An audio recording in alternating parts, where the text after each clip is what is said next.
Assalamu alaikum. My name is KASHAN and I am a freshman at NUS PNEC Karachi. Here we are a wireless pointing device. The problems faced by the wired mouse were that I have to always use a pad or a surface. And also the short wire was also a frustration. I went to market for a wireless device, but it was so costly. So I decided to build it myself. So here we are.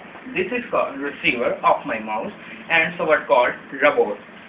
The first of all, I have two buttons. That this button is move the cursor left and right, and this cursor is to move vertically my cursor on the screen.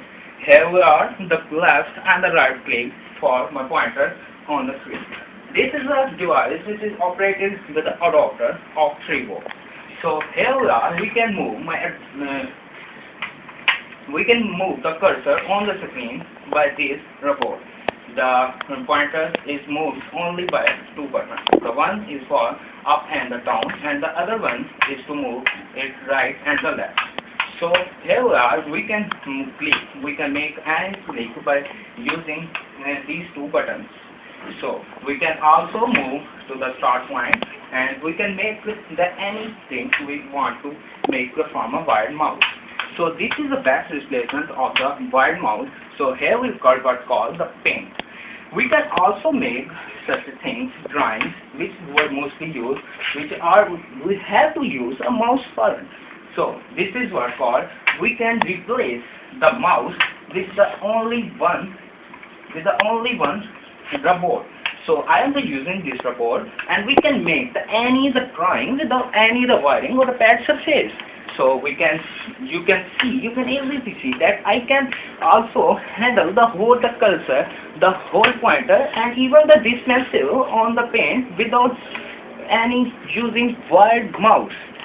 Here there are the many other applications of this simple thing, that we can also move to the notepad. So here what we call the notepad. We can also make anything. We can also type anything, which we mostly the type by using the keyboard. I can type anything from by using this robot, that by using a simple on-screen keyboard that is used to print, that is used to type anything on my monitor. So I can also go to my pictures, so that now I am not slave to any wired mouse. I can also use from far behind, and I can make anything. I can also edit it. I can also move to the next picture by using this kind of remote. So it is completely wireless and also padless. This is the close view to my device. The device is divided into transmitter and the receiver. The transmitter is operated by the 4 AA batteries. Here is the on-off switching of my transmitter. This button is used for the horizontal movement of the cursor, and this is used for the vertical movement of the cursor. These 2 buttons are for the clicking, the left clicking and the right clicking. So here is the receiver. The inner view of the receiver. The receiver is further subdivided into 2 components. The upper portion is for the clicking, the left and the right clicking, and the lower portion is for the cursor movement, the horizontal and the vertical cursor movement. The clicking portion is for the left and the right clicking. The left and the right clicking is based on separate disciplines. The left clicking is based on the principle of a diode. Whenever potential is developed across this diode by using this 35 chip, and which receives a signal from this transmitter. Whenever a button is pushed on this transmitter, it sets up a frequency and a potential is developed across its terminals, and a current starts flowing between its electrodes.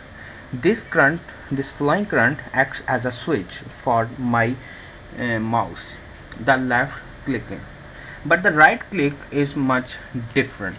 The right click is based on a mechanical switch, a shaft connected to a DC motor. This DC motor is also operated by this chip and but with a different button. So when this button is made on, there is a clicking. This clicking is for the right clicking. So this is whole of the clicking portion. Now come to the receiving portion. The receiving portion is not much complicated. The cursor movement is made by these two shafts connected to DC motors. The first DC motor is used for the cursor movement horizontally. The horizontal movement is connected to this transmitter with this switching. Whenever we made it on, the movement is done on the DC motor. This DC motor also moves the cursor of the mouse. The mouse chip is behind it. It also rotates the cursor of the mouse with the movement of its shaft. Now the second switch. The second one is for the horizontal for the vertical movement of the cursor. The vertical movement is also based on the same principle.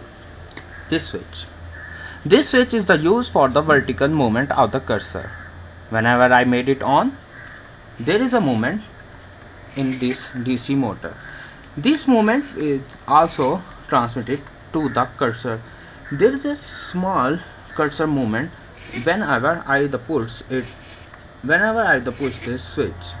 So I can make movement of the cursor by using these two switches by simply connecting to the DC motors. So this is whole about the receiving portion.